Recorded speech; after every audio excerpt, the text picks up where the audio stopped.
赵露思新剧开播，就靠美貌攀上了富二代。真的爱我吗？当然。爱我什么？全部。我很清楚，眼前这个男人满足我对赵博的所有想象。女孩许妍原本只是电视台的一名小小的节目编辑，在一次人物采访中，植物学家许浩明成为了她的采访对象。为了能够接近对方，她假扮了前来应聘的工作人员，对植物龙舌兰说得头头是道。这很快地引起了男生的注意，他从这个女人眼神中看到了向上攀爬的欲望。女生正以为这次的接近成功的时候，却没有想到男生的一句话，瞬间打破了她的幻想。明天来上班吧。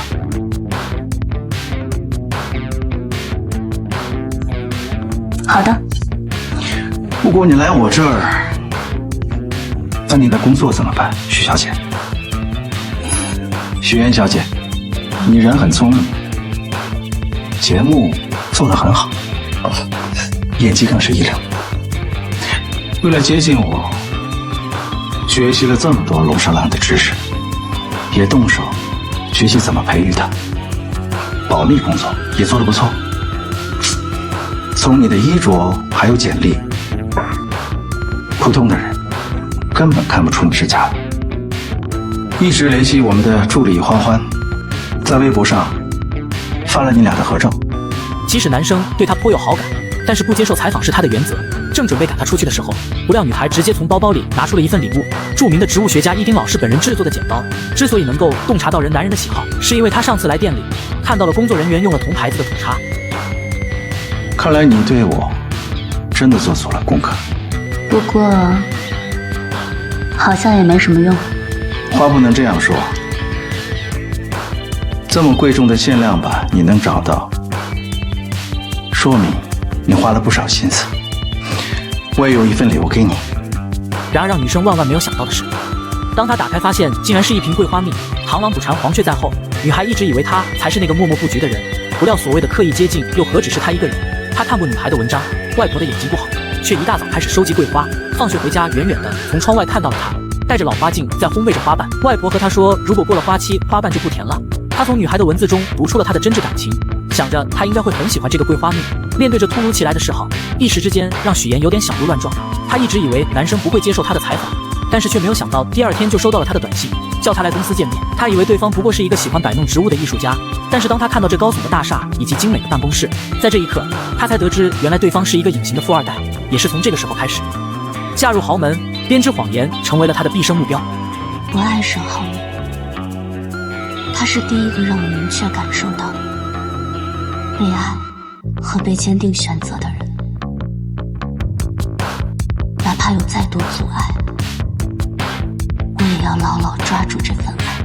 为了能够早日嫁入豪门，她无时无刻都陪着对方，随时随地的演出自己柔弱，让男人心疼。空调关一下。好。为了这个女孩，富二代不仅让自己受罪，就连全员工也难逃于此。开完会后，女生又开始柔弱起来。当众人一离开，她就立即晕倒，感冒说到就到。男生将她送进医院后，一直守在她的床边，寸步不离。要多喝水。你以为她只靠美貌上位？当然不是，所有的步骤都在她的计划之中，用自己娇小且楚楚动人的人设，让男人欲罢不能。男人一步一步地陷了进去。这手上的创口贴也是对方担心她拔针之后会流血，特意贴上去的。经过她不懈的努力，终于得到男人的芳心。但两人如果要到谈婚论嫁的那一步，就必须过了父母这关。她就是许妍，我的女朋友。袁阿姨您好，我是许妍。我总听浩明提起你，今天终于见面了，欢迎你。坐啊。当女生第一次踏进豪门时，未来婆婆就特意支开儿子，想要替儿子把关。虽然富二代叫母亲照顾好他，但女生自己也特别有眼力见，主动的替长辈添起水。然而这些都是小考验，接下来急忙走过来一个未来婆婆的朋友，两人互相介绍之后，这个朋友就盯了一眼她的位置，女生便让给了他，随后站在了旁边。这时富婆们跟她搭起话，问她喜欢狗吗？接下来的话就是指桑骂槐。我们家布丁啊，就是个傻狗，除了长得好看，啥也不是。还行啊，好挺聪明的，布丁多好啊！大家都是聪明人，又有谁听不懂呢？但女生却选择隐忍，甚至帮保姆端起了盘子。后面两人畅聊起来，保姆甚至都狗眼看人低，暗讽她和这里出出进进的夫人小姐们不太一样。哪里不一样？你的头发有点干枯毛躁。女生以平时工作太忙，所以没有时间打理。后面保姆告诉她，这些富婆经常去做一种头发护理，做完了以后头发亮得跟缎子一样。也就是这时，未来婆婆出现了，她支开了下人，开门见山地吩咐女生帮她去会所取晚餐。如果说会所的话，是不是可以让他送过来？我不太喜欢陌生人到我家里来。女生听懂了，但为了能够嫁进来，她也再一次选择隐忍，毕竟能留下来就有机会上位。不料未来婆婆再一次出击。今天人多，也没法跟你好好聊聊天。一会儿啊，把餐取回来之后就交给阿姨，你先回去吧。我会告诉浩明的。这个婆婆没有看上她，但是那又怎样？女生依然面不改色心不跳。此情况之下，婆婆约她周六出去，两人单独聊聊。到了吃饭那天，女生为了能够融入富婆的圈子，竟然听从了保姆的话，主动的去做了那个头发护理。她势必要嫁进豪门，本以为这次十拿九稳，想不到对方竟然又叫了一个女生。从他们谈话得知，对方是做金融工作的，行为举止大方得体，不仅在工作上能支持他儿子，两个家庭结合更是强强联手。你觉得这些女孩怎么样？都很好，而且个个才貌双全，像这样的女孩才适合浩明。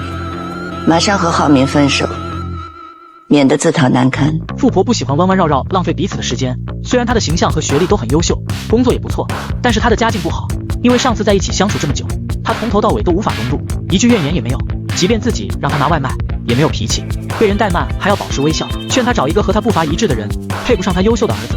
为了能够嫁进豪门，女生再一次编织了一个谎言。 Syracuse University 是我父母在国外任职的学校，他们从小教育我，无论遇到什么样的环境，教养和风度是基本的礼貌。只是我没有想到，在您看来是胆怯和隐忍。国内我的工作都是靠我自己，很少提及我的父母，家境不好，我只能说您看错了。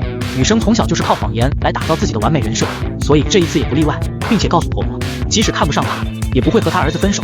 脱口而出的谎言，就像她干枯毛躁的头发，像枯草一样层层堆积。于是为了圆一个谎，第二个、第三个接踵而至，外表看起来蓬松庞大，内里却早已失去水分和弹性，一触即碎。于阿姨，我给您买了最新款式的围巾，不知道您会不会喜欢？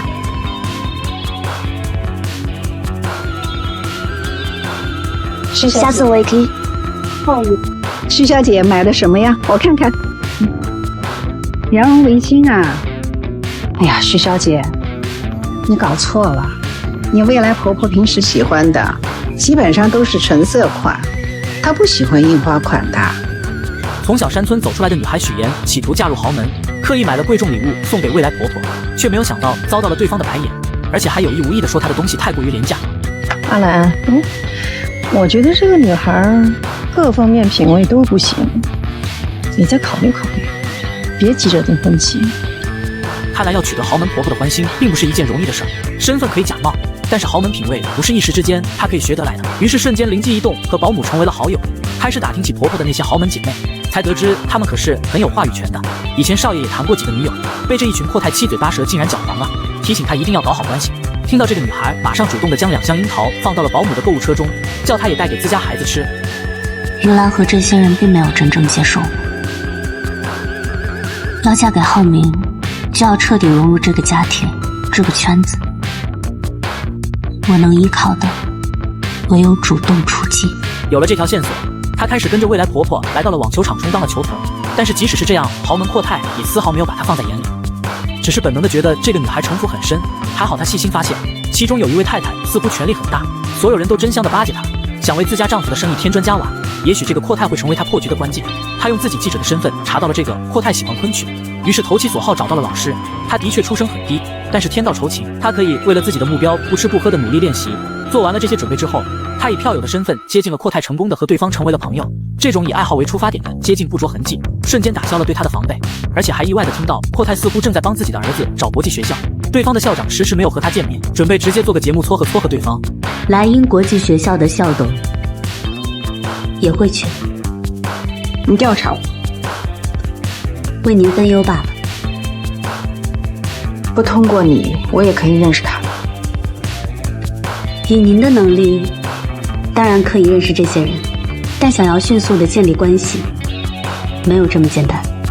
如果通过一档节目，自然而然的成为朋友关系，百益无一害。在他的穿针引线下，很快的得到了阔太的好感。这好话从其他人的嘴里传到了未来婆婆耳里，可是很具震撼力的，而且他还特别会做人，将婆婆的一众好姐妹纷纷的邀请上他的节目，完全满足了对方的虚荣心。随着他在阔太圈渐渐站稳脚跟，拉到了大的赞助，他在电视台的地位也逐步上升。既然直接抢到了主持人的位置，将曾经那些看不起他的同事踩在了脚下，女人实在气不过。她明明记得当初她刚来电视台的时候，简历上写着只有一个老妈，什么时候变成了高知家庭了？那股子从小山村出来的穷酸味，她不可能感觉错，本能的觉得在她的身上肯定有着什么样的秘密。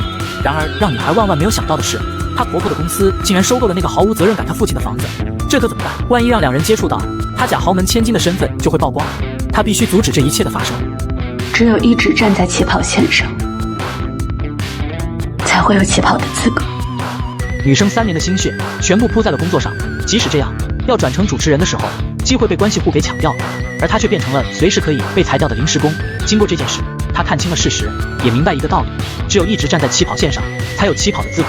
所以她用一个又一个完美的谎言，将自己打造成精英人设、优质家庭，成功的嫁入给了富二代。本期的家宴节目就到这里，感谢观众朋友们的收看，我们下期再见。好。辛苦了，思维姐。什么破流程录这么长时间？现在的女主持人不仅嚣张跋扈，甚至不把工作人员放在眼里，不停地挑剔女生的毛病，这些她都只能一一忍气吞声，努力工作的同时，还要应付和她不对付的婆婆。这天寇太带着闺蜜发去消息，让她赶紧过来看房子，结婚需要婚房。即使她不喜欢这个女生，架不住儿子非她不可，然而她却因为堵车来晚了一些，婆婆便当着朋友的面直接教训起她。今天好不容易约了孟总陪咱们一起看房，你还让别人等那么久。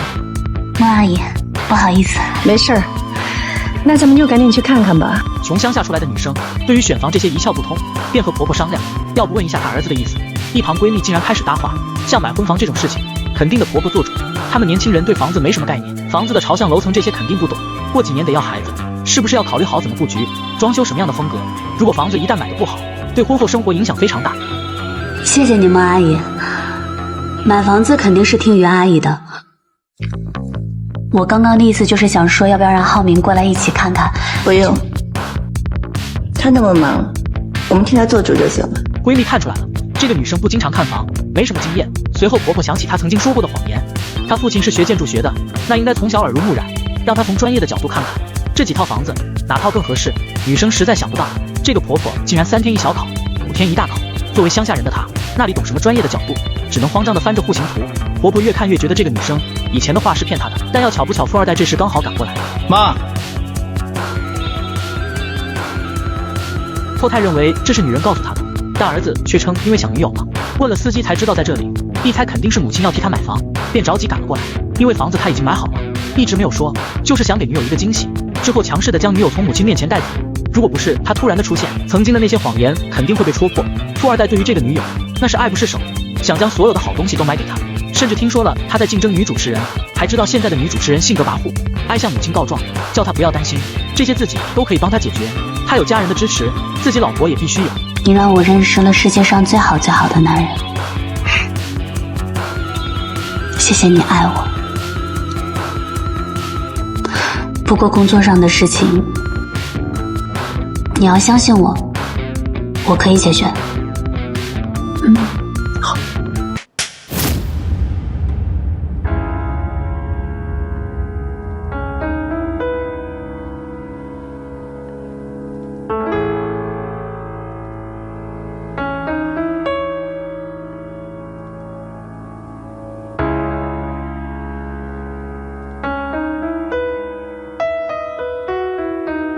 可是现在，我恨你。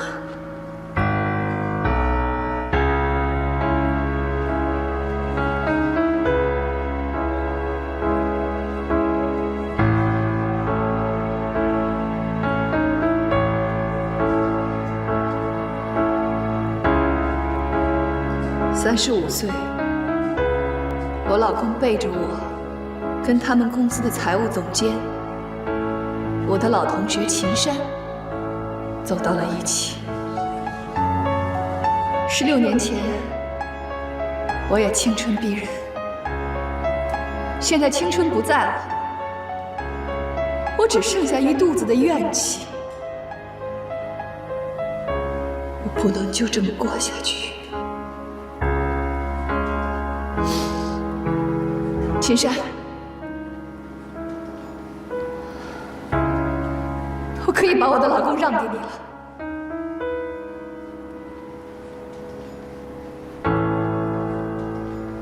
我现在放手了。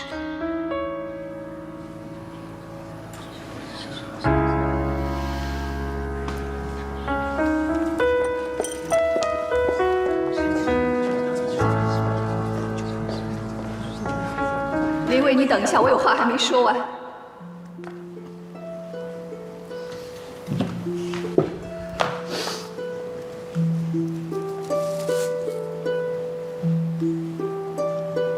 16年，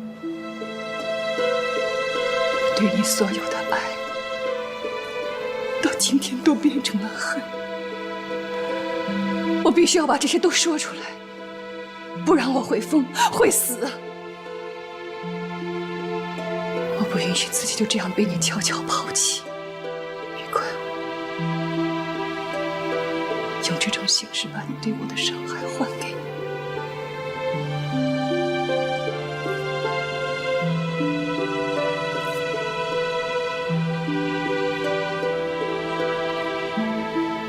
生日快乐！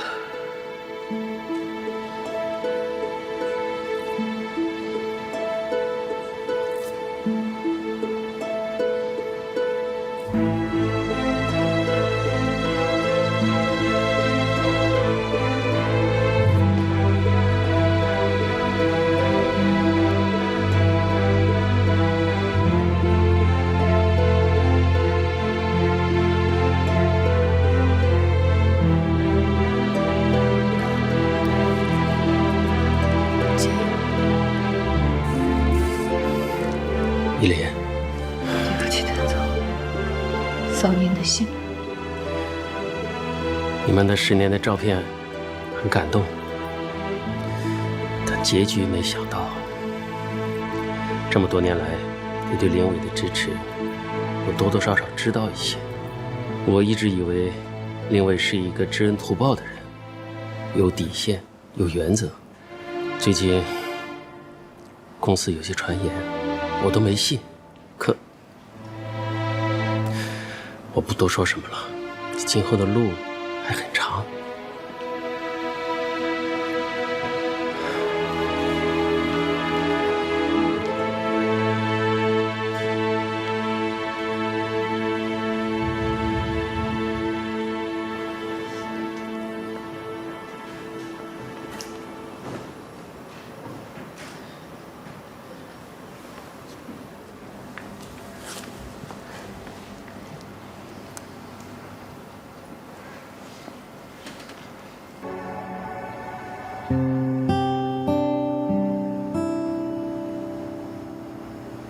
你怎么不说话呀？你不是电话里跟我说要跟我谈小莫的事儿吗？那就谈吧。既然都说到这一步了，那咱们也都别藏着掖着了。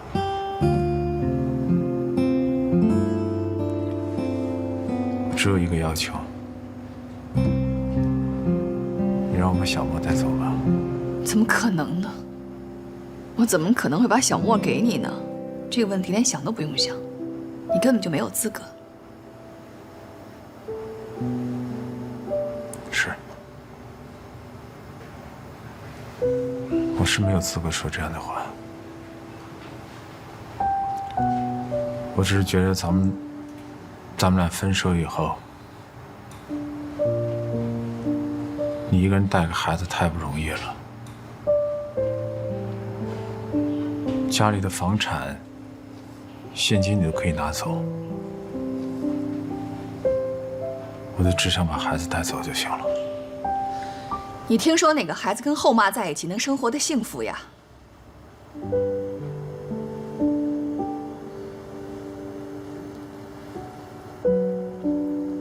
小莫是我一手带大的，他从小到大，所有的事情都是我在照顾。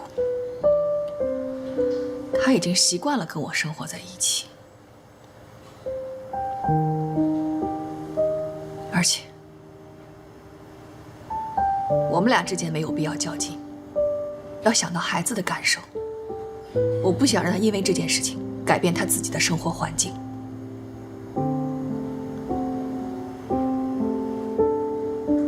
不过有一点你放心，你永远都是他的爸爸，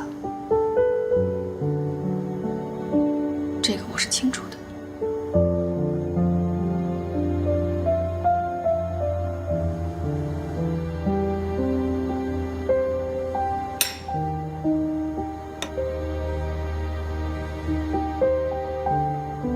是6年的感情，没想到会以这样的方式结束。我知道，所有的错都在我，我活该。但是我真的一门心思的想回归这个家庭。我希望我们的生活还能像以前一样。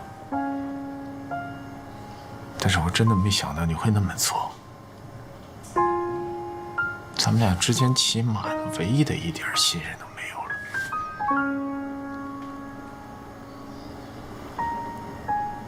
我承认，那件事情是我的错，但是也不足以是能让你跟秦山走到一起的理由。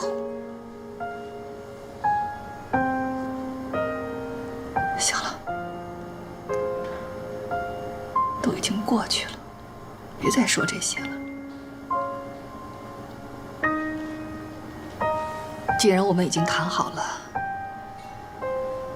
也已经这么决定了，那咱们就痛快点儿，明天就去民政局把事儿办了吧。就明天。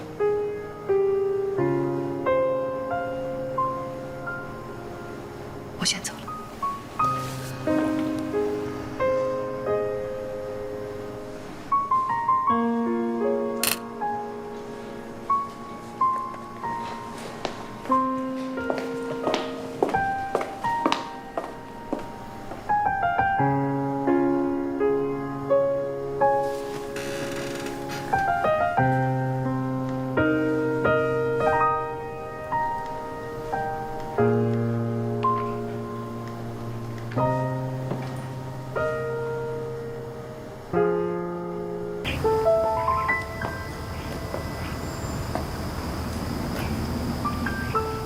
你就没有什么话想对我说吗？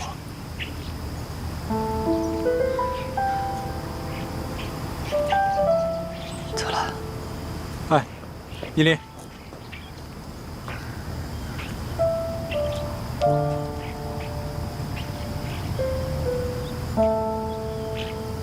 你什么都不用说，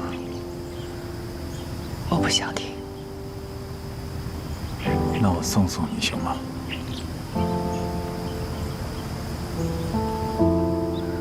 我向你保证，我什么都不说。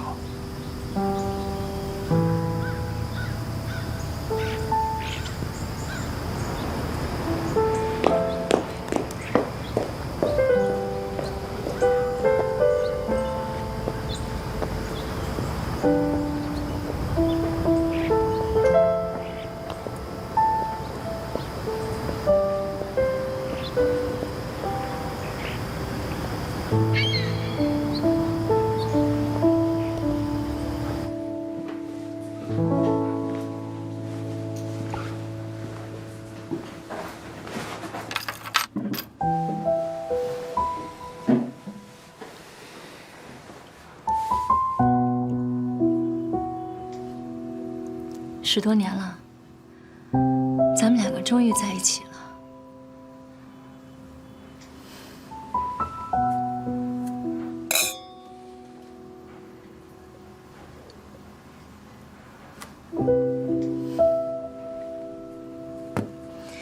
明天你就搬过来住吧。青山，不是都离了吗？怕什么呀？公司那边的同事，我想过几天也就忘了。咱们俩的事儿，公司上上下下几乎全知道。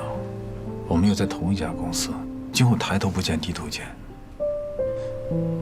你觉得这样合适吗？那你什么意思啊？我觉得挺别扭的。其实我是想，我不辞职。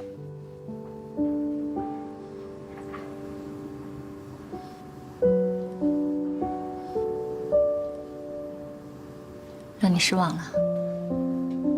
我从来没打算过让你辞职。我话都没说完呢，你想都不想，你居然让我辞职。我也没想让你辞职啊。我们这个行业就现在这个公司最好，而且你现在已经做到我们这个区的销售总监了，往上还有总部。你辞了职，你去哪儿？有我的条件，我不愁找不着工作。你是不愁找不到工作，薪水有可能也不比现在的低，可是发展空间呢？你想过没有？你一进中小型企业，就会做到最高层的天花板位置，那往上还能去哪儿啊？你才30几岁，往后你还有20多年要奋斗呢，那以后怎么办？就守着那个天花板过20多年呀？让你走你舍不得，让我走呢，你又怕我今后发展不好，那你到底要我怎么着啊？我不是嫌你发展不好啊，我也不在乎你挣多少钱，但是我太清楚一个长期在天花板待着的人是个什么状态。我不喜欢那样的男人。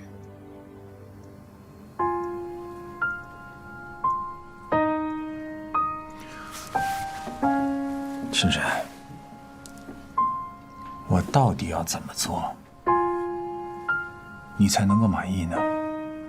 我们都留在公司，一起做到总部。我这个人就这样，可能别人呢喜欢中高层的感觉，而我偏偏就喜欢后面还有一大段路要走。我想你也是这样的。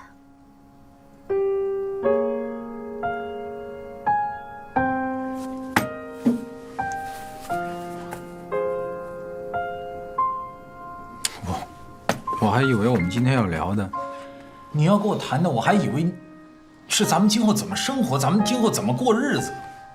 没想你谈的全是这些东西。我不是江一莲，他能放下的，我做不到。青山，我就问你一句话，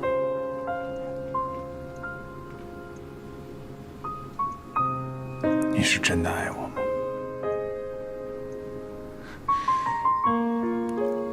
我爱你呀，我当然爱你了。正因为我爱你，我才不想成为第二个江一莲，一个不懂得自我和婚姻之间平衡的女人，被沦为弃妇的故事，我不想再上演了。林伟，你为了我放弃10几年的婚姻，那你应该清楚，什么样的女人才能够抓得住你。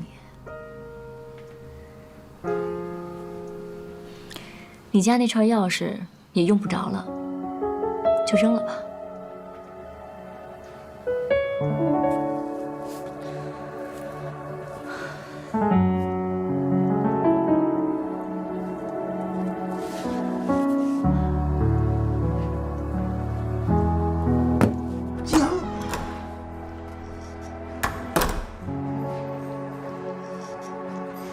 爸。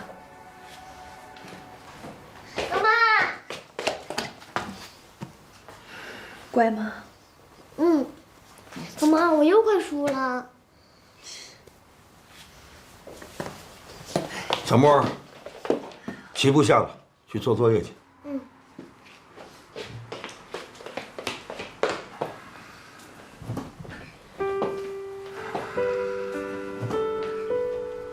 你的事儿都办完了？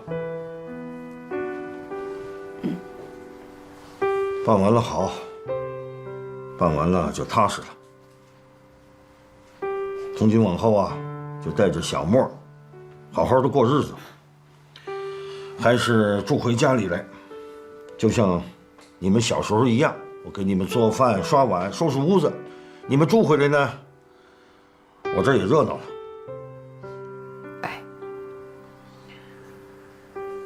爸，对不起啊。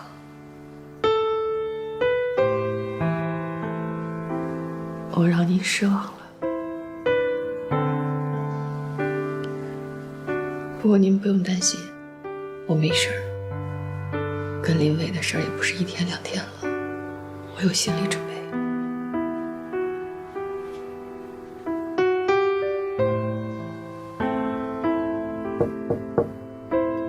小莫，妈妈可以进来吗？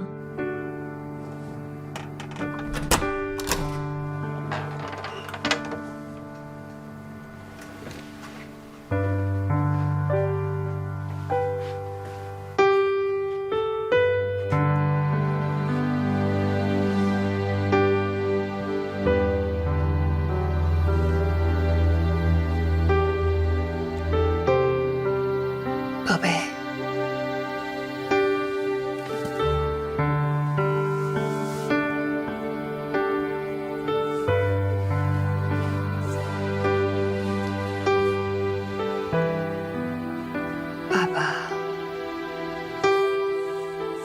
爸爸和妈妈今天分开了，以后就是妈妈带着你了，行吗？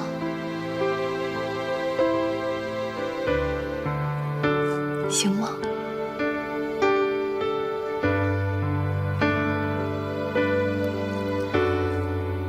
妈妈保证，以后能让你生活得更好。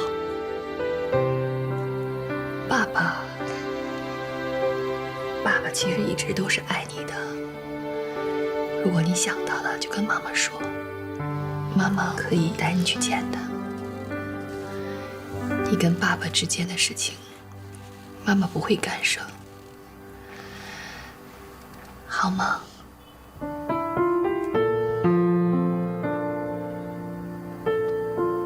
小莫，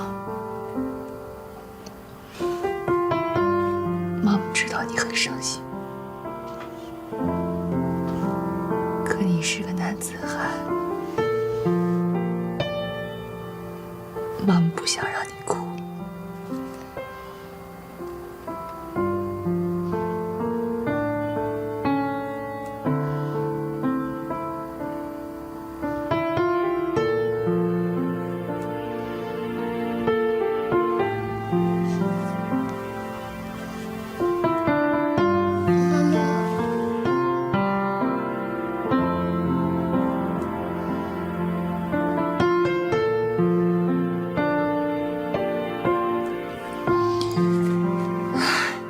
没来找过我，也没给我打过电话。那要不要一块儿找找去？我怕他到时候见到我，他会更生气。李明，哎，跟依林的事儿，给你们添麻烦了。今后小莫和依林还得靠你们多照顾。姐夫，谢谢你们了。就是那天过生日那事儿啊，你也别想多了。等那事过去之后，我再约你纪念馆啊。那我先走了。你如果找到他，给我发个短信。哎，那我先进去了。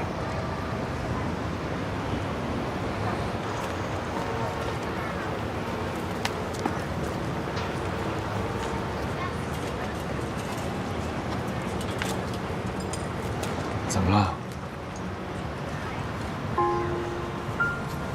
没事儿，想起我姐大学时候的样子了。那时候特别崇拜我姐，每年她都要在大礼堂给新生致辞，毕业的时候还要做毕业演讲。我就翘了课过来看她做演讲，在台下像个粉丝一样看着她，觉得她特大方、特漂亮。那时候林伟啊，就站我旁边。那时候他看他的眼神，让我觉得别说是这辈子了，就是下辈子他也不会放手。谁知道今天会成这样？你说，我姐要是不跟他在一块儿，现在会是什么样？是不是一个女人选择了一个男人，却等于选择了一种命运？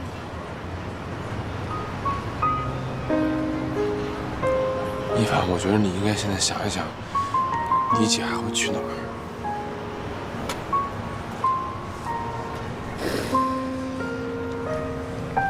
我姐不是那种断了还留着念想的人，所以她一定不会再去他们两个曾经去过的地方。有一地儿，好久没去过了。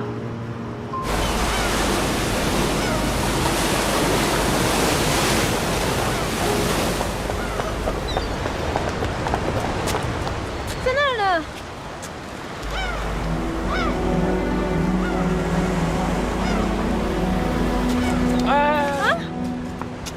你就别去了，好吧？哎，那个哥，要不麻烦您给劝劝。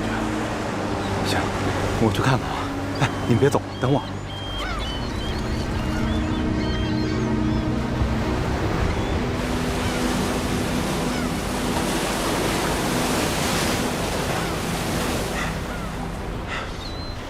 你怎么跑这儿来了？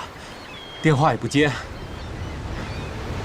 我小的时候，我爸爸就跟我说，面对大海，可以忘掉一切烦恼。你现在好点了吗？我妈妈刚刚去世的时候，我每天都到海边来，每次我都会用手紧紧握住一把沙子，就想使劲儿把这沙子握住，就好像能留住我妈妈。但是每次沙子都会从我手里漏光，我越是想要紧紧地抓住它，它就会漏得越快。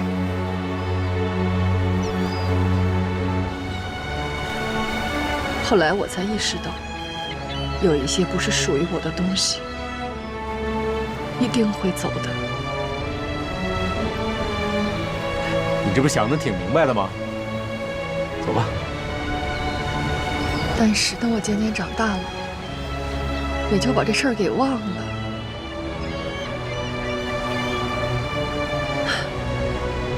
我怎么就给忘了呢？怎么就忘了呢？还想一个劲儿使劲儿地抓住。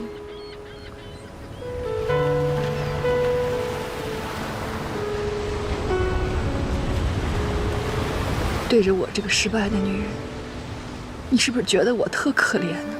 你干嘛要这么想啊？这件事情你从头到尾一点错都没有。别再琢磨这个，明天就是一个新的开始。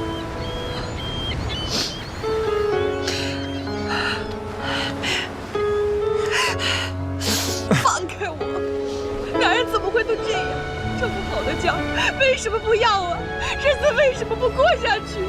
现在想来同情我、可怜我是吧？我不需要。依林，放开！我不要你安慰我。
现在依林有了新的归宿，挺好的呀。你应该替他高兴才是。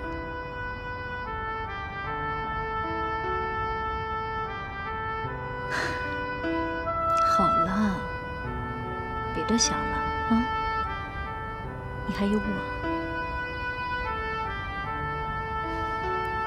要不然你先打车回去吧。啊。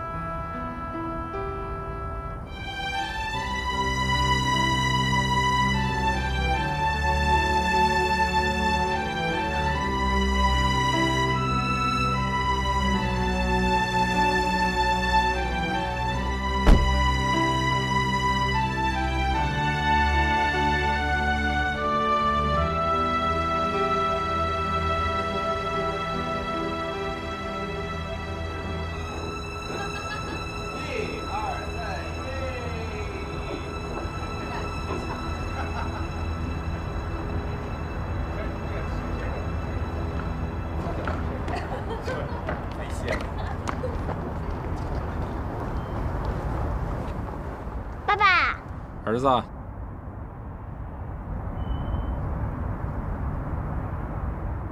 小莫，爸爸妈妈说两句话，咱们到那边等去啊。嗯，去吧。你们聊。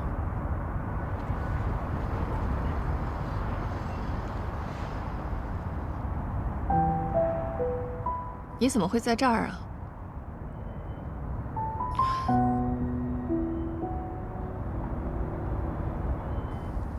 刚才我在里面都看见了。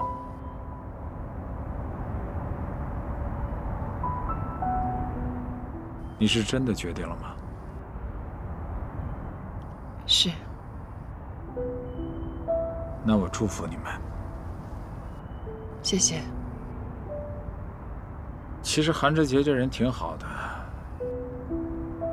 有钱有风度。我只是觉得他以前的事情，没有别的意思啊。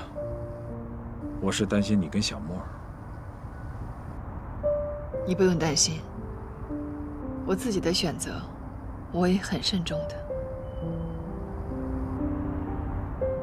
其实，我们大家都走到今天这一步了，应该希望彼此都能生活得好。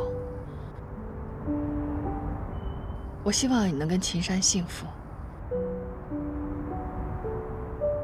还有小莫，只要你想他，想见他，随时告诉我。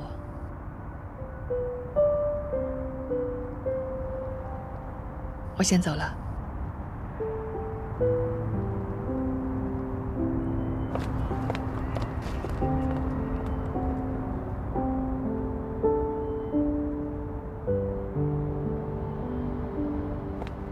爸爸跟你说什么了？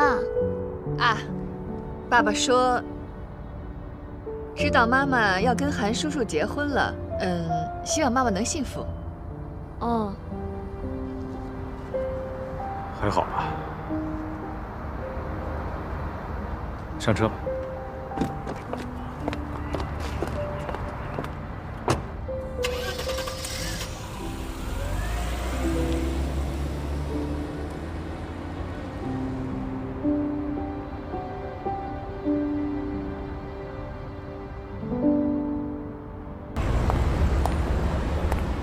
来了，走吧。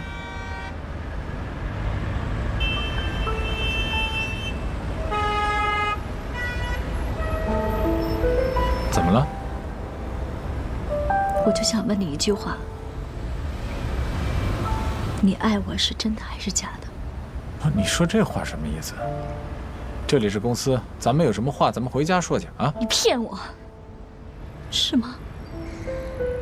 我从你昨天看江依林的眼神我就明白了，你心里还是不能忘记他。我说的没错吧？秦深，我现在真的没有精力跟你解释这个无聊的话题。你能不能站在我的立场上考虑一下我的感受，替我想想？我跟江依林10几年的夫妻，而且还有孩子，你要我一下全忘记他，怎么可能呢？那我呢？我从美国大老远飞回来，我为什么呀？你为什么就不能考虑考虑我的感受呢？为了你，我连家都不要了，这还不能满足你的感受吗？不能。我要的是一个全心全意、一心一意只爱我的林薇。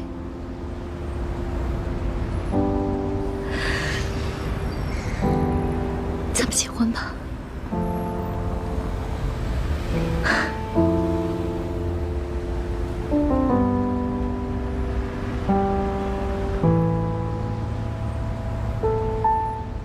对不起，秦山，结婚这个问题我还没有想好，至少我现在还没想好。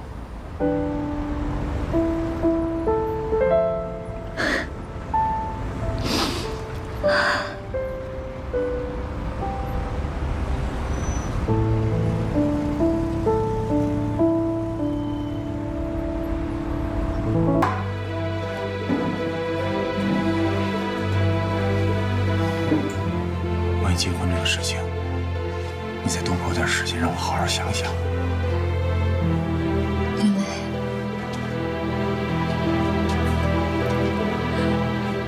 我是真的很爱你。我知道。我比江一林还爱你，你知道吗？知道，知道。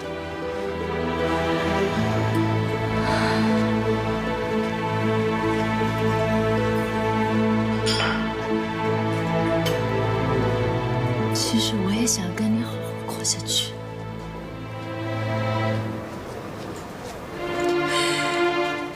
可是爱情能蒙蔽眼睛，但蒙蔽不了心。当初我爱上你，是因为我得了急性肠胃炎，你照顾我。可是你知道吗？原来这么多年，我爱的都是那一刻的感觉。我在我心里画了一幅画，我就等着有一天我能遇到你。可是现在我们遇到了，我们也在一起了，我才发现。是我自己给我自己编织的一场梦。你到底想跟我说什么呀？你酒喝多了。刚才我说想跟你结婚，你拒绝了。你拒绝的对。其实我也没法跟你结婚。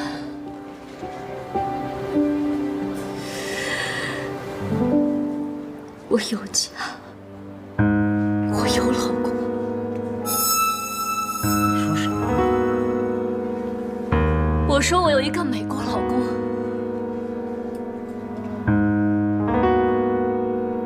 我骗了你。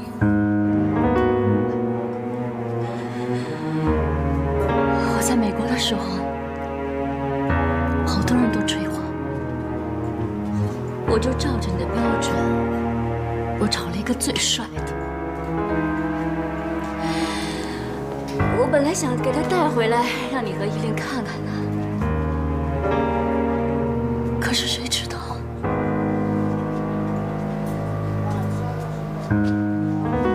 他是个人渣，他酗酒、赌博，他还打我。你知道吗？我多想跟你在一起，我多想跟你结婚。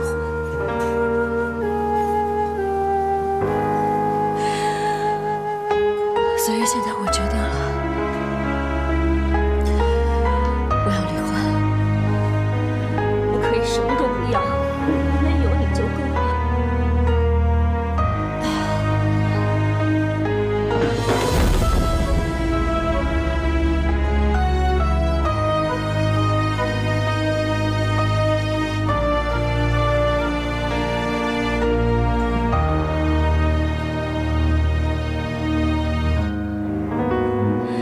想尽办法进入博大，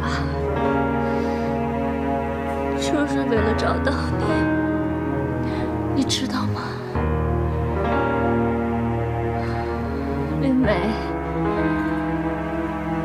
林美，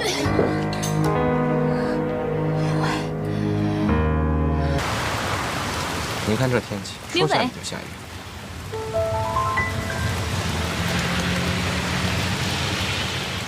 你能不能听我解释解释？再给我一次机会行吗？对不起，我还有事儿。我不会耽误你太久的。这里是公司我上班的地方。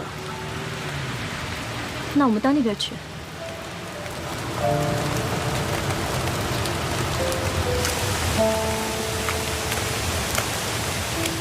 你有5分钟时间，有什么话赶紧说。我知道那天我在酒吧说了不该说的话，我知道你心里很恨我。可是你知道吗，林薇？我也有我的苦衷。我骗了你，我在美国有家，我的美国老公对我不好是个事实。可是我心里边爱你也是个事实，你别太生气了。我真的没有骗你，我说的这些都是真的。我当初气不过，我在美国找了老公。我本来打算把他带回来气气你和江玉莲的，可是我也没有想到他是那样的人，我真的是不甘心。我不明白老天爷为什么对我秦山这么不公平，所以我才回来找你。你再给我一次机会好不好？我以后不会再骗你了。你终于如愿以偿了，你成功的拆散了我们，然后再大摇大摆的离开，看我像傻子一样的失魂落魄，你的虚荣心得到满足了，对吗？不是这样的，林伟，我真的很想跟你在一起，我要的人就是你。我决定了。我回到美国，我跟他打官司，离婚，然后我就回来陪你。再给我一次机会，好不好？好不好？再给你一次机会，青山，你让我拿什么来相信你？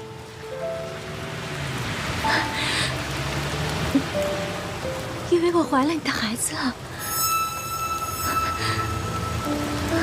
什么？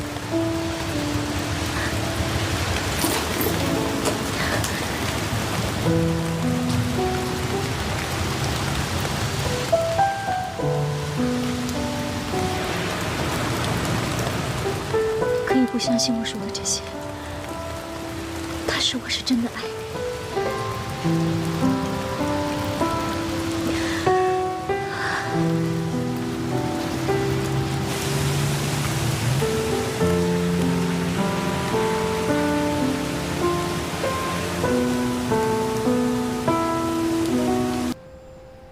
你真的怀了我的孩子？这件事情，你应该最有发言权啊！你不相信我？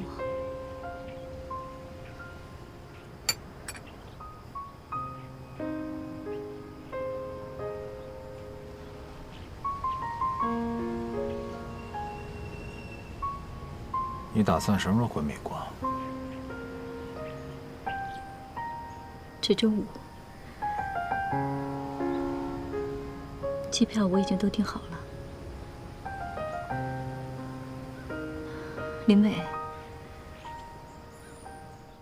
江一林已经走了，不会再回来了。可是现在你身边还有我，我会好好照顾你一辈子的。我希望你心里只有我。不要再有其他人，我就这点要求，你能答应我吗？几点的飞机？我送你。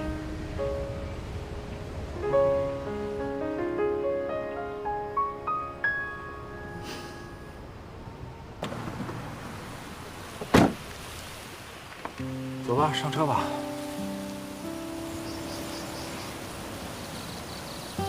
谢谢你来送我。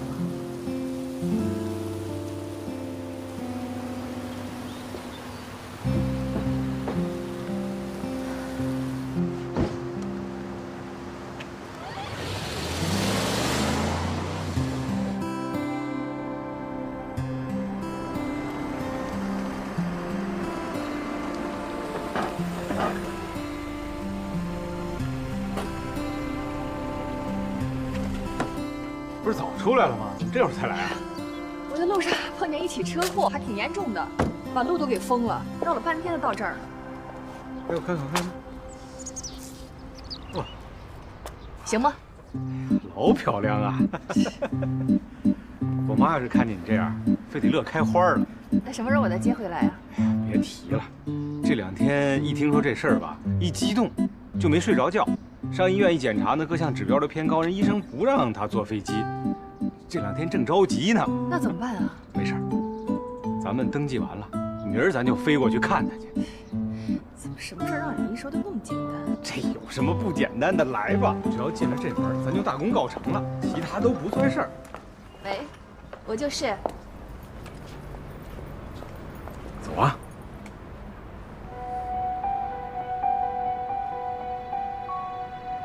好的。怎么了？林伟出车祸了，医院下了病危通知单。啊？那赶紧上医院吧，我送你去。走。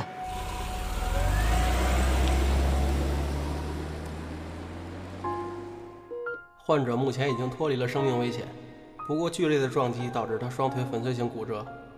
虽然我们已经尽全力保住了他的双腿，但是恢复还是需要比较长的时间。具体时间现在还无法估计，只能等待进一步检查结果出来以后才能得出结论。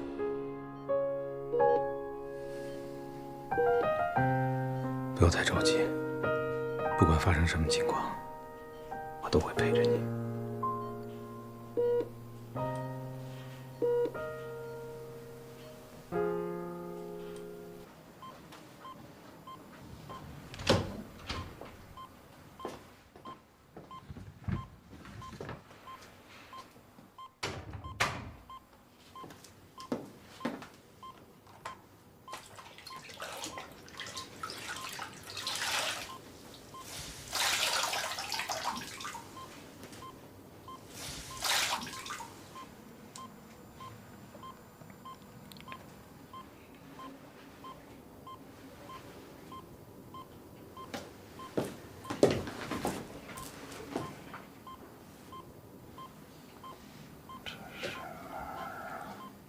你说什么？这是医院。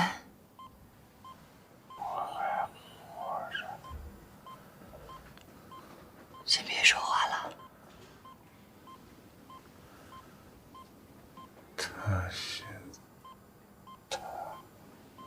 你是说秦山吧？他没事儿，伤得不重，你不用替他担心。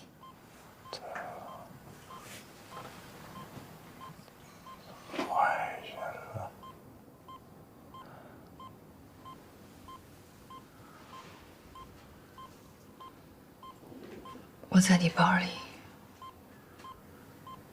看到了那一份检查报告，我去找了大夫，大夫说他没有怀孕。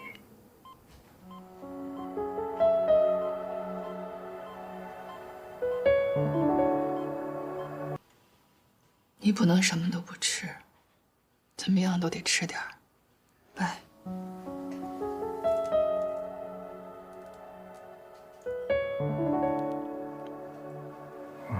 直接撞死的，陪聊陪聊。能不说这样的话吗？来，你烦不烦呐？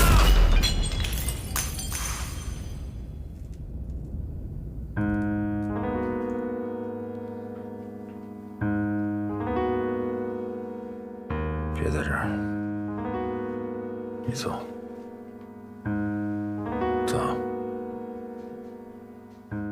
我让你走！我不需要你同情我，我也不需要你照顾我，从眼前消失。我不想再见到你。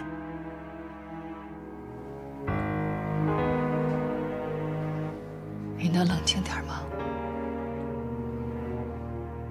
能不说这些气话吗？气话。说的都是事实，我就是个混蛋，我是个混蛋，放弃了你跟孩子，放弃了家。你看看我现在这个样子，看我的腿，这都是罪有应得，是报应，我活该。哪怕等我好了，我也是个废人，活着有什么用啊？还不如死了算了。你让我去死！好，你去死！你现在就去死吧！就算你不顾及任何人，你有没有想到过你儿子？小莫每天都在想你，做梦都能叫出你的名字。看到别人一家三口在一起，从他的眼睛里，我能看到羡慕和难过。就算是我们离婚了，但他毕竟还能见到你，还可以得到你的爱。但如果你要死了呢？你有想过小莫会怎么样吗？你忍心看着他小小年纪就会体会什么是悲伤吗？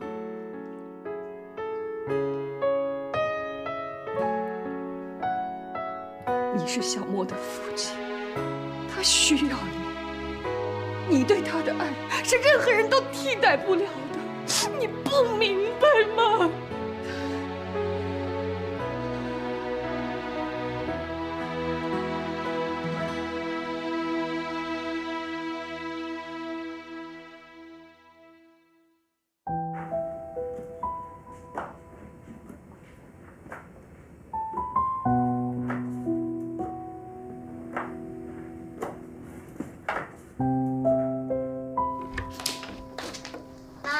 写完了，真乖。妈，你怎么了？没事啊，妈妈就是觉得有点累。那你早点去休息吧。妈，我明天开家长会，这次我想让爸爸去，行吗？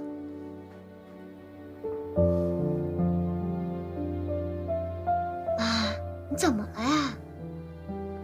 你跟爸爸说好吗？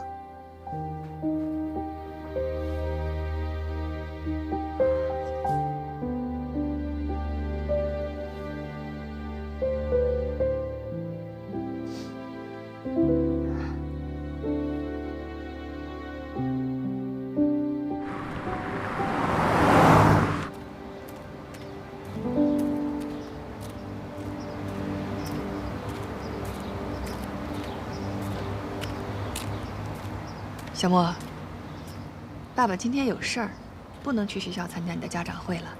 你看，韩叔叔来了，咱们让韩叔叔替爸爸去，行吗？不好，我想要爸爸去。小莫，爸爸今天有事儿，实在是去不了。今儿韩叔先替一次啊，下回我跟爸爸说，让他甭管有什么事儿，请假也得去，好吧？那韩叔叔，你一定要告诉我爸啊，一定啊！放心放心，一定。我的泪打在你额头，远远的在你之后，心却在你左右，只怕寂寞将我淹没，才发现丢了一颗，一颗正属于我，请你回回头。你怎么来了？我来看看你。这几天你就别老往这儿跑了。为什么呀？你看你工作那么忙，还得要照顾小莫，你这么太辛苦太折腾了。林伟不也需要人照顾吗？这个我可以帮忙啊，我可以给他找最好的医生，用最好的药，我可以帮他请10个护工，24小时每分每秒都陪着他。你说这话什么意思啊？林伟是小莫的爸爸，他现在已经这样了，那我来照顾他，不是天经地义的吗？他是小莫的爸爸，你还是我的未婚妻呢，咱俩要组建家庭，你说你天天在这儿待着，这算怎么回事啊？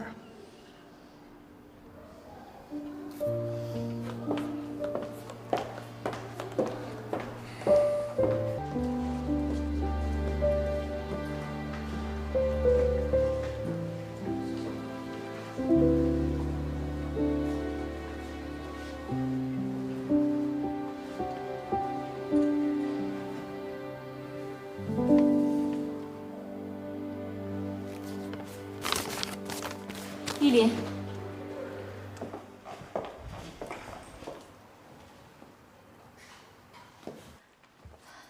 林伟他怎么样了？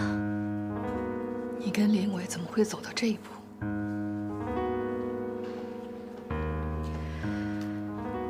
事情到了今天，我也没有什么好瞒着你的了。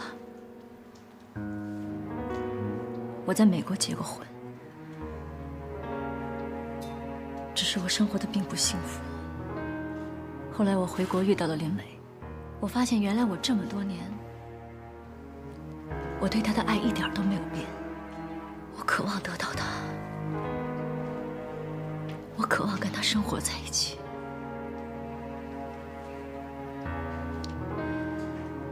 我知道现在你心里很恨我，其实今天发生这样的事情，我心里真的也很难过。我之前想过回到美国结束我的过去，然后回来跟林伟在一起。我是真的很爱他，我从来没有想过要离开他，我甚至要比你还爱他。你知道吗？我真想狠狠地给你一巴掌。你有什么资格说你爱他？你有什么资格说你比我更爱他？爱是什么？爱是不允许自己在爱的人面前会有半点谎言、半点欺骗。爱是会给对方一个家，给他幸福，给他快乐。你呢？你都做了些什么？你想到的只是嫉妒、欲望和仇恨。秦山，你知道吗？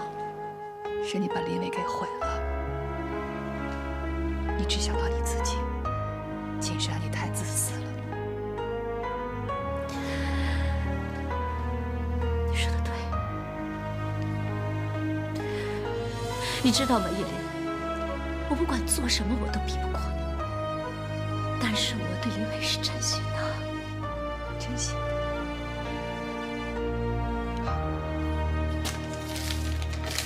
这是医生刚刚给我的林伟的检查报告。他的双腿有可能再也站不起来了，后半生可能只能坐在轮椅上。如果你是真心爱的，你愿意留下来照顾他吗？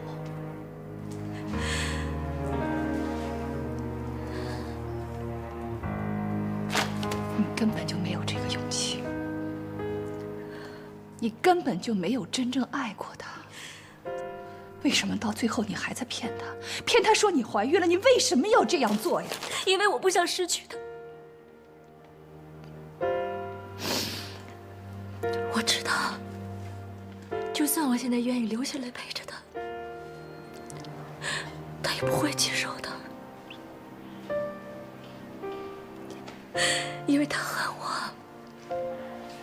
恨我骗了他。你走吧，永远都不要让林伟再见到你。